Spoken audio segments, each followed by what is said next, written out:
আসসালামু আলাইকুম। আজকের টপিকটা অত্যন্ত ছোট্ট একটা টপিক, তবে খুবই গুরুত্বপূর্ণ। এটা উদ্ভিদ শারীরতত্ত্বের একটা বিষয়। তো উদ্ভিদ শারীরতত্ত্ব বলতে কি বোঝায়?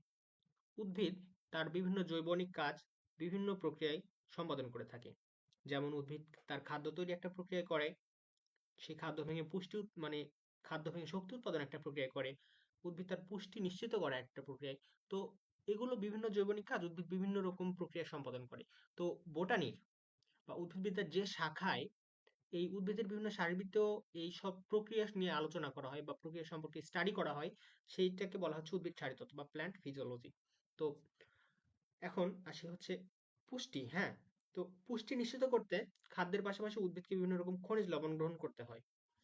কারণ খাদ্য তো শক্তি যোগান দেয়, তা ঠিক আছে, বাট সেই শক্তিকে ব্যবহার করে রিপ্রোডাকশন, গ্রোথ বা গ্লো এগুলো ম্যানেজমেন্ট করার জন্য, এগুলো কাজকে বহাল রাখার জন্য উদ্ভিদকে খনিজ লবণ ব্যবহার করতে হয়। যেহেতু উদ্ভিদকে খনিজ লবণ ব্যবহার করতে হয়, তাহলে হচ্ছে খনিজ লবণের প্রয়োজনীয়তা পড়ে। তো এই প্রয়োজনীয় খনিজ লবণ হচ্ছে খুব প্রয়োজনীয় খনিজ লবণ উদ্ভিদ তার দেহের বাইরে থেকে শোষণ করে। তো উদ্ভিদের এই খনিজ লবণটা দুই ভাবে শোষিত হতে পারে। একটা হচ্ছে সক্রিয় শোষণ, আরেকটা হচ্ছে নিষ্ক্রিয় শোষণ। তো সক্রিয় শোষণ বা সক্রিয় পদ্ধতিতে শোষণ, এই প্রসেসে মানে সক্রিয়ভাবে উদ্ভিদে কিভাবে লবণ শোষিত হয়, এই নিয়ে বিভিন্ন রকম গবেষক, বিভিন্ন রকম আহ, বিজ্ঞানী বিভিন্ন রকম মতবাদ দিয়েছেন। তার মধ্যে সর্বাধিক গ্রহণযোগ্য একটা থিওরি হচ্ছে বা মতবাদ হচ্ছে এই লান্ডগার্ড থিওরি। তো লান্ডগার্ড থিওরি আসলে কি বোঝায়, চলো আজকে সেটা নিয়ে মানে আমরা একটু ঘুরে আসি, মানে সেটার গভীরে একটু আমরা একটু ডিপ ডাইভ করি। তো আমাদের প্রথমে একটা বিষয় ক্লিয়ার থাকতে হবে যে এখানে আমার উদ্ভিদের মূল উদ্দেশ্যটা কি। উদ্ভিদের মূল উদ্দেশ্যটা হচ্ছে তার দেহের ভিতরে খনিজ লবণকে প্রবেশ করিয়ে নেওয়া বা তার দেহের ভিতরে খনিজ লবণকে শোষিত করে নেওয়া। তো এই হচ্ছে এই লার্নকার থিওরিকে কিন্তু সাইটোক্রোম প্লান্ট পাম্প থিওরিও বলা হয়। হ্যাঁ, তো সাইটোক্রোম পাম্প থিওরি বলা হয়। তো সাইটোক্রোম নামে একটা বিশেষ অঙ্গাণুর এখানে কিন্তু একটা সম্পৃক্ততা আছে। তো এই জন্য আমরা প্রথমে মূল থিওরিতে যাওয়ার আগে আমরা প্রথমে একটা জিনিস জাস্ট একটু দেখে নিব। সেটা হচ্ছে এই সাইটোক্রোম। এই সাইটোক্রোমে তোমাকে বেশি কিছু দেখতে হবে না, তুমি জাস্ট একটা জিনিস খেয়াল করো। এটা হচ্ছে ইন জেনারেল একটা সাইটোক্রোমের সাধারণ গঠন। তো আমরা বেশি কিছু দেখবো না, জাস্ট এই যে মধ্যে একটা জিনিস খেয়াল করো, মধ্যে কিন্তু একটা আয়রন পরমাণু আছে, একটা আয়রন পরমাণু আছে, এটা জাস্ট একটু মাথায় রেখো। তো চলো এখন সাইটোক্রোম পাম্প থিওরি বা লান্ডেগার্ড থিওরিতে কি বলা হয়। তো এখানে হচ্ছে উদ্ভিদের মূল উদ্দেশ্য কোষের বাইরে থেকে বা নিজের দেহের বাইরে থেকে খনিজ লবণকে নিজের দেহের ভিতরে শোষণ করে নেওয়া। তো উদ্ভিদ তার দেহের বাইরের খনিজ লবণ সরাসরি তো নিজের দেহের ভিতরে শোষণ করতে পারে না। তো উদ্ভিদ করে কি, তার দেহের বাইরের পানিতে দ্রবীভূত থাকা খনিজ লবণ বা খনিজ লবণের আয়নগুলোকে নিজের দেহের ভিতরে শোষণ করে। সবার প্রথমে কি হয়, সবার প্রথমে উদ্ভিদ দেহের মূলের বর্ধিষ্ণু অঞ্চলের একটা একবারে জাস্ট মানে মেমব্রেনের কাছে, হ্যাঁ, মেমব্রেনের কাছে এইখানে ধরো, এটা ধরো যে উদ্ভিদের বাইরের অংশ, এটা বাইরের অংশ, আর এটা হচ্ছে উদ্ভিদের দেহের ভিতরের অংশ। আচ্ছা, এটা ভিতরের অংশ,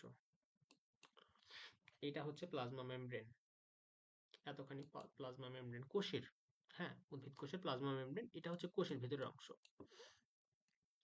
তো সবার প্রথমে ডিহাইড্রোজিনেস একটা এনজাইম আছে, সেই এনজাইমের প্রভাবে ডিহাইড্রোজিনেস একটা বিক্রিয়া ঘটে। সেইখানে একটা হাইড্রোজেনকে উদ্ভিদ ভাঙে। তার দেহের ভিতরে অনেক পানি আছে, অবশ্যই কোষের ভিতরে পানি থাকে। তো কোষ রসে পানি থাকে, তো সেই পানি থাকার কারণে সেখানে হাইড্রোজেন অবশ্যই আছে। উদ্ভিদ করে কি, তার একটা হাইড্রোজেনকে ভেঙে ফেলে এই এনজাইমের প্রভাবে। তার এটিপি থেকে আহ, শক্তি খরচ করে এই এনজাইম মানে এনজাইমের প্রভাবে এই একটা বিক্রিয়া করে এই হাইড্রোজেনকে ভেঙে ফেলে। তাহলে এখানে একটা প্রোটন থাকলো এবং এখানে একটা ইলেকট্রন কিন্তু উৎপন্ন হলো, মানে এই হাইড্রোজেন থেকে। তো এখন একটা জিনিস আমরা এখানে খেয়াল করব, এই ইলেকট্রনটা, হ্যাঁ, এই ইলেকট্রনটা কিন্তু হাইড্রোজেনের প্রথম শক্তি স্তরের ইলেকট্রন ছিল। এই ইলেকট্রনটা ছুটে গেল, এখান থেকে কক্ষপথ থেকে ছুটে গেল। তো একটা কক্ষপথে যখন ইলেকট্রন পরিভ্রমণ করে, তখন কিন্তু সে একটা নির্দিষ্ট পটেনশিয়াল এনার্জি বা বিভব শক্তি নিয়ে পরিভ্রমণ করে। আর আমরা জানি প্রথম শক্তি স্তরে যে ইলেকট্রন পরিভ্রমণ করে তার পটেনশিয়াল এনার্জি বা তার নিজস্ব শক্তিটা মানে সঞ্চিত শক্তিটা কিন্তু বেশি থাকে।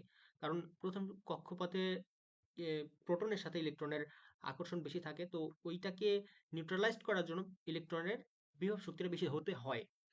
তো আমরা তাহলে দেখলাম হাইড্রোজেনের প্রথম কক্ষপথ থেকে ইলেকট্রনটা ছুটে গেল, ছুটে এদিকে চলে আসলো।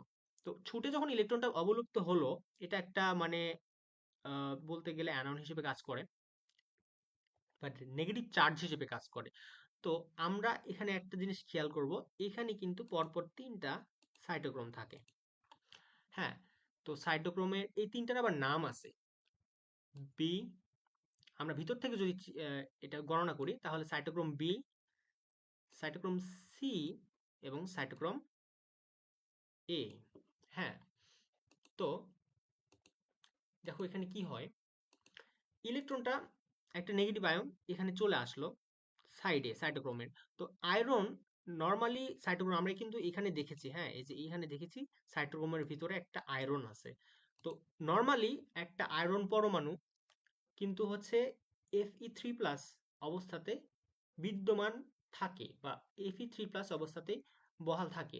কারণ কি? কারণ আয়রন Fe3+ কি জন্য থাকবে বা ফেরিক অবস্থাতে কি জন্য থাকবে?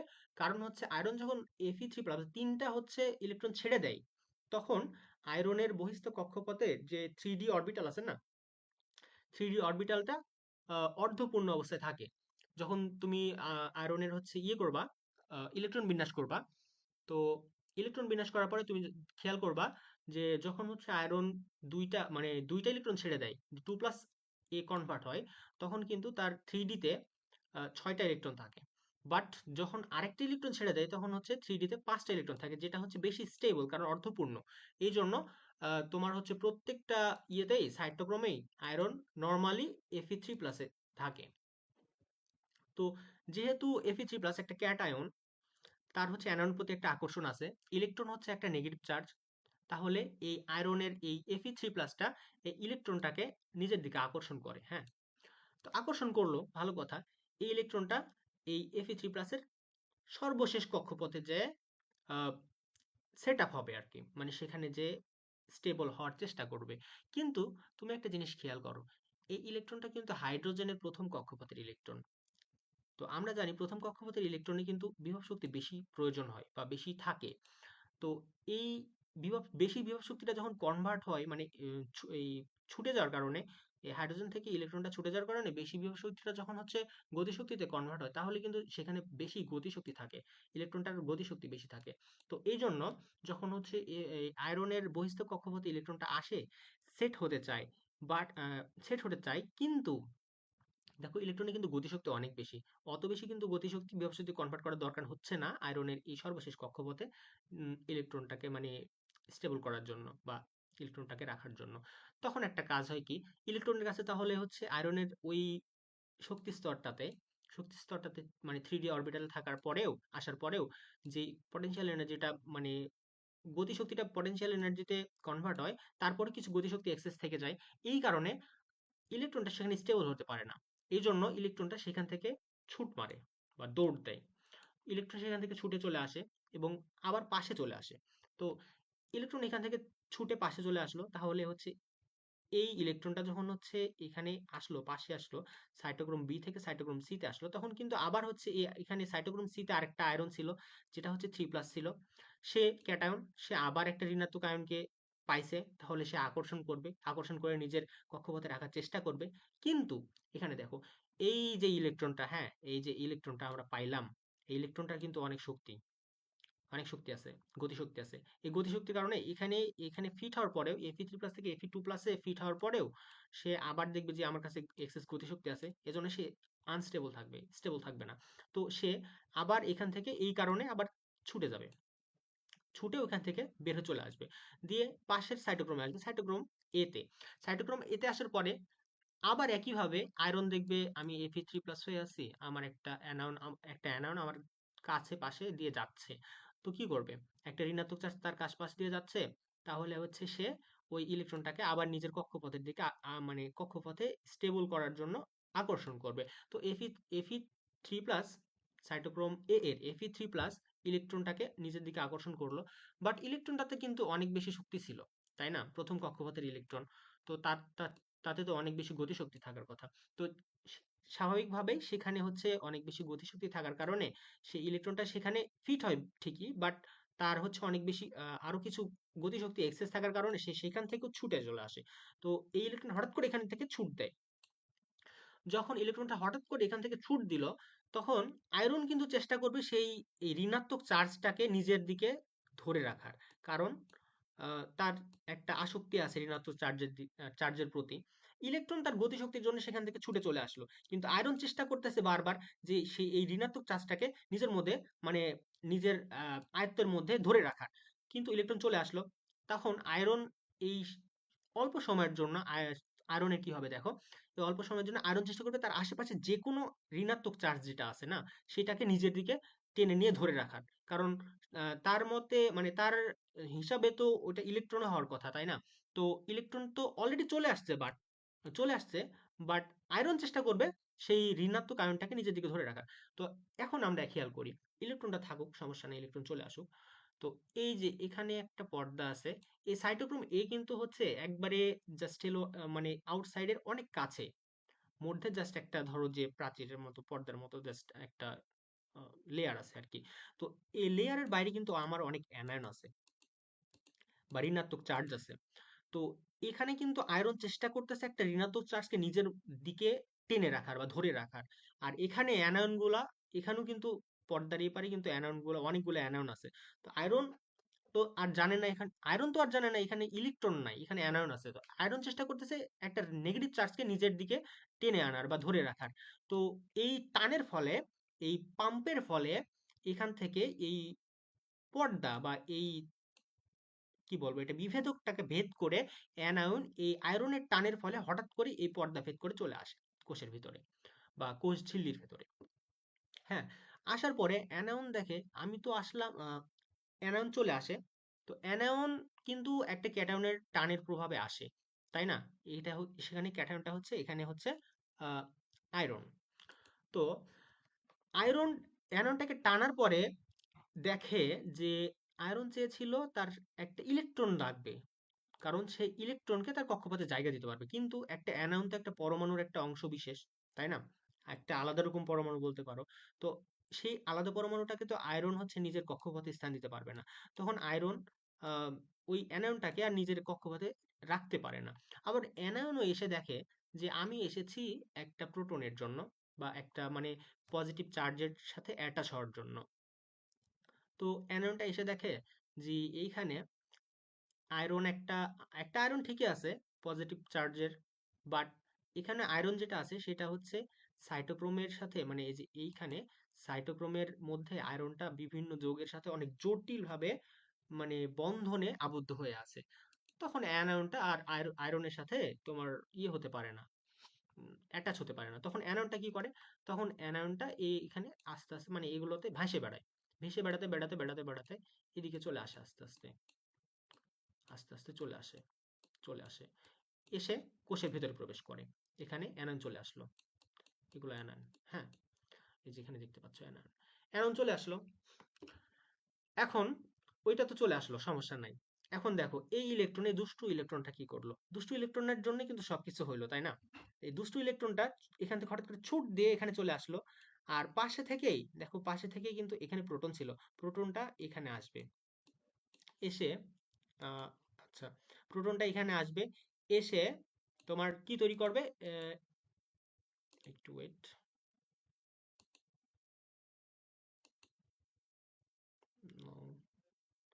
এটা ইউজ করছে, হ্যাঁ। আচ্ছা, এখান থেকে প্রোটন চলে আসলো, এখান থেকে ইলেকট্রনটা চলে আসলো, এবং এখানে হাইড্রোজেন তৈরি করলো। আর কোষের এই প্রাচীরের বাইরে থেকে কিছু অক্সিজেন কোষের ভিতর প্রবেশ করে, দিয়ে এই অক্সিজেন আর হাইড্রোজেন মিলে পানি তৈরি করে, পানি তৈরি করে সেটা কোষ থেকে বের হয়ে যায়, কোষ থেকে আউট হয়ে যায়। এখন দেখো, এখন এই সমগ্র এইসব মানে প্রক্রিয়া সংগঠিত হওয়ার পরে, এত কাজ সংগঠিত হওয়ার পরে আমার নিট যেই প্রভাবটা এই জায়গার উপরে, সেটা কি হলো আমরা একটু লক্ষ্য করি। সবশেষে কিন্তু একটা অ্যানায়ন বা নেগেটিভ চার্জ কোষের ভিতরে প্রবেশ করছে। তাহলে কোষের ভিতরে অ্যানায়ন একটা হোক, মানে আস্তে আস্তে তো বাড়বে। তো কোষের ভিতরে একটা নেগেটিভ চার্জ বা অনেকগুলো নেগেটিভ চার্জ প্রবেশ করলো। এর ফলে কোষটা কিন্তু ঋণাত্মক আয়নে আয়নিত হয়ে গেল। বাট আমরা জানি একটা উদ্ভিদ কোষ বা উদ্ভিদ দেহ কখনো কোনো চার্জে চার্জিত থাকে না, সে চার্জ নিরপেক্ষ থাকে। তাহলে এই চার্জ নিরপেক্ষতা বজায় রাখার জন্য এখন তাহলে এই কোষের ভিতরে ক্যাটায়ন প্রবেশ করাতে হবে। তো এই জন্য এইখানে বিদ্যমান অ্যানায়ন বা এগুলোতে বিদ্যমান অ্যানায়ন, হ্যাঁ এখানে অ্যানায়ন থাকে, তো এগুলোতে বিদ্যমান অ্যানায়ন আর এই কোষের এই পর্দার এই পাশে অনেকগুলো অ্যানায়নের পাশাপাশি তো ক্যাটায়নও থাকে বিভিন্ন ধনাত্মক চার্জ। তো এই অ্যানায়নগুলোর জন্য এই ক্যাটায়নগুলা এই পর্দার এপারে থেকেই বা পর্দার এপারে থেকেই তড়িৎ আবেশ অনুভব করে।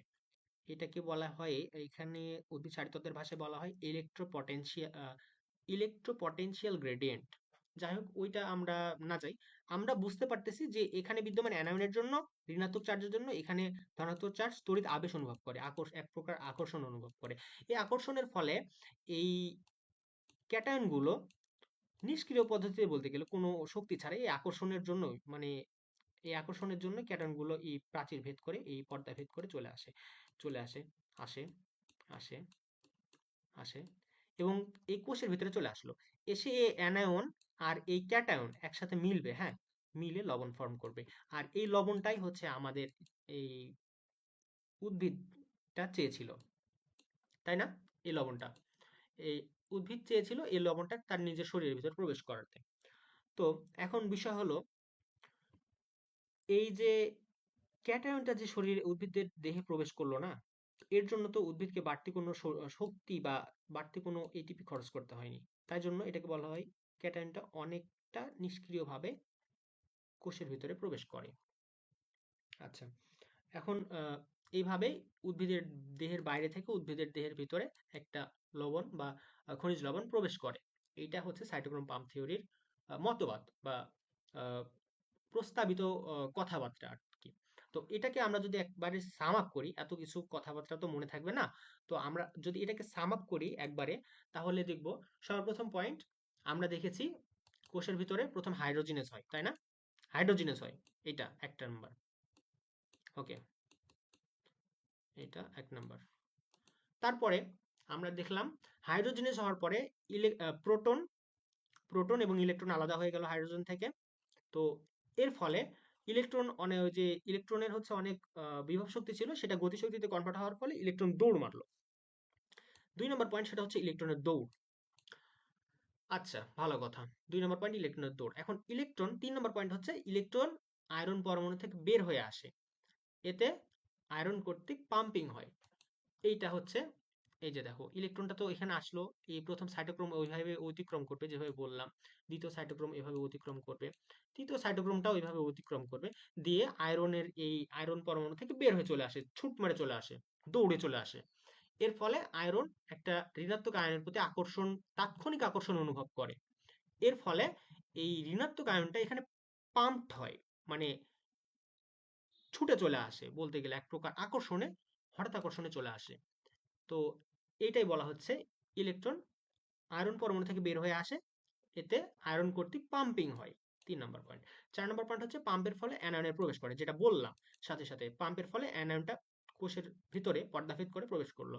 এখন 5 নম্বর পয়েন্ট হচ্ছে কি, ইলেকট্রনটা পানি তৈরি করে কোষ থেকে বের হয়ে যায়। এটা, হ্যাঁ এখানে ইলেকট্রনটা হাইড্রোজেন ওই প্রোটনের সাথে আর কোষের বাইরে থেকে আগত অক্সিজেনের সাথে পানি তৈরি করে কোষ থেকে বের হয়ে যায়।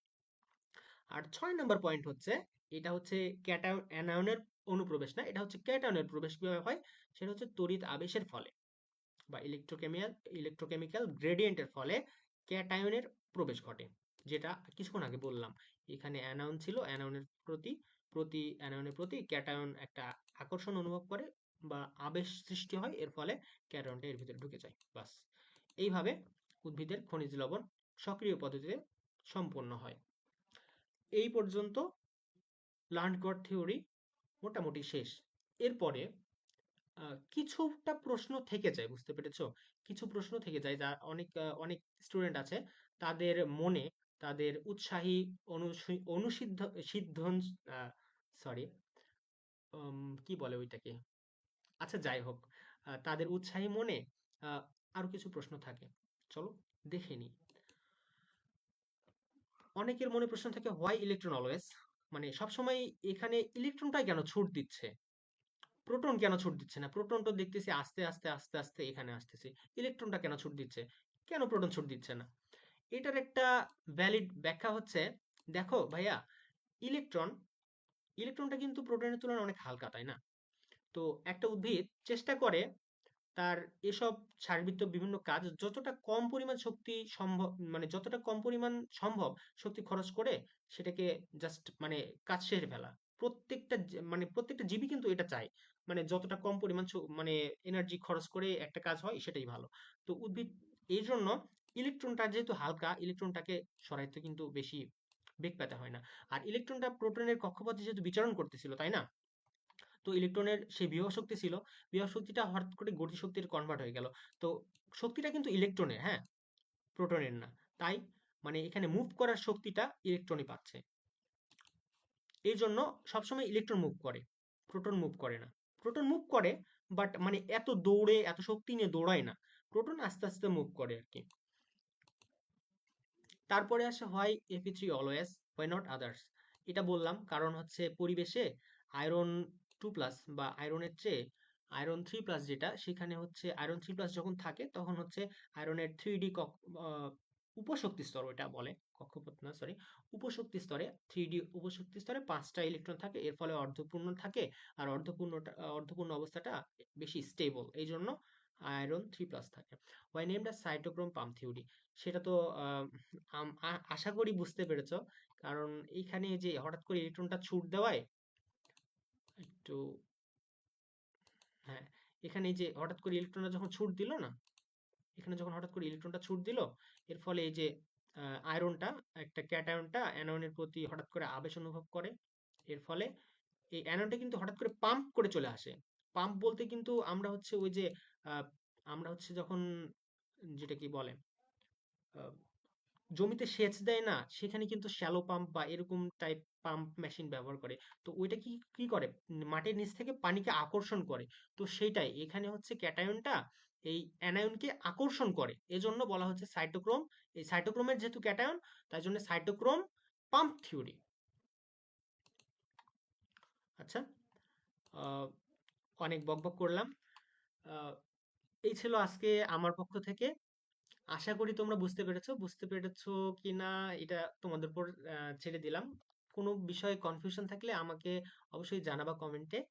আমি চেষ্টা করব সেটার যথাসাধ্য এক্সপ্লেনেশন দিয়ে দেওয়ার, মানে এক্সপ্লেনেশন নিয়ে তোমাদের সামনে হাজির হওয়ার আর কি। আহ, এতক্ষণ সাথে থাকার জন্য ধন্যবাদ। আসসালামু আলাইকুম সবাইকে।